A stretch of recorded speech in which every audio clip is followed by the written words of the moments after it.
ಕೆಲವೊಮ್ಮೆ ಗೊತ್ತಾ, ನಮಗೆ ಸಮಯ ಇದ್ದಾಗ ಅವರಿಗೆ ಸಮಯ ಇರುವುದಿಲ್ಲ, ಅವರಿಗೆ ಸಮಯ ಇದ್ದಾಗ ನಮಗೆ ಸಮಯ ಇರುವುದಿಲ್ಲ.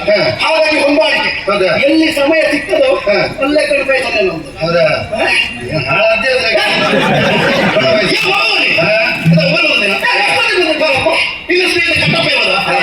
ಕಟ್ಟಪ್ಪನೆಲ್ಲ ಪಡೆಯುವುದಿಲ್ಲ. ಸುಮ್ಮನೆ ನೀವು ಬರುವ ಮೊದಲೇ ಬಂದಿದ್ದೆ. ನಾವೆಲ್ಲ ಬಂದಿಲ್ಲ ಗೊತ್ತಾ? ಸರಿಯಾಗಿ ನೋಡ್ಕೊಂಡಿದ್ಯಾ? ಇಷ್ಟೊತ್ತಿಗೆ ನಿನ್ ಪ್ರವೇಶ ಹೌದಾ? ನಮ್ಗೆ ಅವ್ರು ಹೇಳಿದೆ ಇಷ್ಟೊತ್ತಿಗೆ ಹೋಗಿ ಮತ್ತೆ ಎಂತ ಅಲ್ಲ, ನೀವು ಮೊದಲೇ ಇಂಥದ್ದೇ ಆಲೋಚನೆ ಉದ್ಯೋಗ ಆಗುದು ಹೇಗೆ?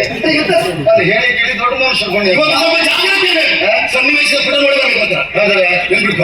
ಎರಡು ಸಲ ನೋಡ್ಕೊಂಡಿದ್ದಾರೆ. ದೇವದರ್ಶನ ಆಯ್ತಾ? ದೇವಸ್ಥಾನಕ್ಕೆ ಹೊರಟದ್ ಒಳ್ಳೆ ರೀತಿಯಲ್ಲಿ ದೇವರ ದರ್ಶನ. ನಿಮ್ಗೆ ಎಂತ ಧೈರ್ಯ? ನೋಡ್ಕೊಂಡು ಭಯಂಕರ ಹೊಗಳದಾಗ ಮತ್ತೆ ಕುಡುಕ ನಾವು ಹೆಣ್ಣು ಮತ್ತೆ ಶಾಂತಮ್ಮ ಪಾಪ ಅವರಿದ್ರೆ ಮತ್ತೆ ಶಾಂತಮ್ಮ ಪಾಪಮ್ಮ ಅಲ್ಲ ಹೇಗೆ ಗೊತ್ತು? ನಮ್ಮ ಊರಿನವರಾಗಿದ್ದ ನೀನು ನಮ್ಮ ಊರಿಗೆ ತಿಳ್ಕೊಳ್ಳೋದು ಇಷ್ಟೇ.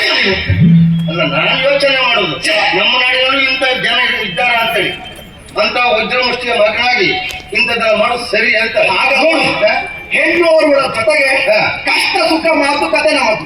ಇಷ್ಟು ಬಿಟ್ರೆ ಬೇರೆ ಯಾವುದೂ ಇಲ್ಲ. ಇಂಥ ಜಾತ್ರೆಗೆ ಅದೆಷ್ಟೋ ಕಾಮುಕರು ಬರ್ತಾರೆ. ಹೆಣ್ಣು ಮಕ್ಕಳಿಗೆ ತೊಂದರೆ ಆಗಬಾರ್ದಿರುವಂತ ಕಾರಣಕ್ಕಾಗಿ ಬರುವಾಗ ಆಯುಧ ಸಮೇತ ಗೊತ್ತುಂಟ ರಕ್ಷಣೆಗಾಗಿ. ಅಲ್ಲ, ನಿಮ್ಮಂತರು ಇರುವಾಗಲೂ ಮತ್ತೆ ಬೇರೆ ಕಾಮುಕರು ಬದಲಿಟ್ಟಿದ್ದಾರೆ.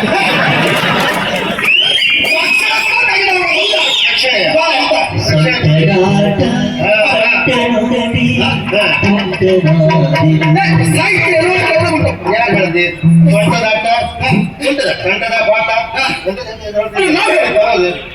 ಅಲ್ಲ, ನೀವು ನೋಡಿದ್ದೆ ಹೇಗೆ ಅಂತ? ಅಂದ್ರೆ ನೋಡಿದ್ದಲ್ಲ, ಈ ಕಥೆ ಮುಂದುವರಿತಾನೆ ಓಡ್ಬಂದ ಈ ಹಾಡನ್ನು ಜಾತ್ರೆಯ ಮೈದಾನದಲ್ಲಿ ಹಗ್ಗದ ಮೇಲೆ ಒಂದು ಹುಡುಗಿ ಆಚೆ ಈಚೆ ತಿರುಗುತ್ತಿರುವಾಗ ಅದೇ ರೀತಿ ಅದು. ಹೌದಾ? ಏನೋ ಸೊಂಟ ಕಂಠ ಅಂತಲ್ಲ, ನೋಡಿದ್ರಿಂದ ಅಲ್ಲ ಪುಣ್ಯಾತ್ಮ ಕೇಳಿ ಕೇಳಿ ದುಡ್ಡು ಮನುಷ್ಯರು. ಹೌದಾ? ನೀವು ಹೋದಲ್ಲೆಲ್ಲ ಇಂಥದ್ದೆಲ್ಲ ಮಾಡಿದ್ರೆ ನಾಳೆ ನೋಡಿದವ್ರು ಏನು ಹೇಳಲಿಕ್ಕಿಲ್ಲ. ನಮ್ಮ ದೋಷ ಅಲ್ವಾ? ಪ್ರಾಯ ದೋಷ. ಪ್ರಾಯದೋಷ. ಪ್ರಾಯ ನಿಲ್ಲಿಸ್ತಯ್ಯ.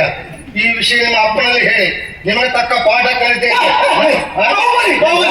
ಯಾರಿಗೆ ಬೇಕಾದ್ರೆ ನಮ್ಮ ಅಪ್ಪ ಬಂದು ಹೇಳ್ಬೇಡ. ಹೌದಾ? ಅಷ್ಟು ಬೈ ಮತ್ತೆ ಇಂಥದ್ದೆಲ್ಲ ಮುಂದೆ ಇನ್ನು ಮಾಡುದಿಲ್ವಾ? ಏನೋ ತಪ್ಪು ಆಗಿ ಹೋಯ್ತು. ಇವತ್ತೇನು ಮಾಡುದಿಲ್ಲ. ಮನುಷ್ಯರಾಗಿ ಹುಟ್ಟಿದ ಮೇಲೆ ತಪ್ಪು ಮಾಡಿದ್ವಿ. ತಪ್ಪು ಮಾಡೋದು ನೀವು ದೊಡ್ಡ ಮನುಷ್ಯರಾಗಿ ಇಂಥದ್ದು ಮಾಡುದ? ಬುದ್ಧಿ ಹೇಳ್ಬೇಕಾಗತ್ತೆ, ನೀವು ಇಂಥದ್ದು ಮಾಡುದ? ಏನ್ ಮಾಡೋದಿಲ್ಲ, ಜ್ಞಾನದ ಶಕ್ತಿ ನಮಗೆ ಕೊರತೆ ಆಯ್ತು. ಹೌದಾ? ಹೌದು. ಸಣ್ಣ ಮಗುವನ್ನು ತಾಯಿ ಹಾಲನ್ನು ಕುಡಿಯುವಾಗ ತನ್ನ ಎಡಗೈಯಾಗಿ ತಾಯಿ ಅಡಿಗೆ ತುಳಿದು ಆಗ ತಾಯಿಗೆ ಸಿಗ್ಬರ್ತದ, ಬೇಸರ ಆಗ್ತದ. ಪ್ರಾಪಂಚಿಕವಂತ ಜ್ಞಾನ ಮಗುಗಿಲ್ಲ ಎನ್ನುವಂತ ಕಾರಣಕ್ಕಾಗಿ ಆ ತಾಯಿ ಮಗುವನ್ನು ಸಮಾಧಾನ ಪಡಿಸ್ತಾರೆ.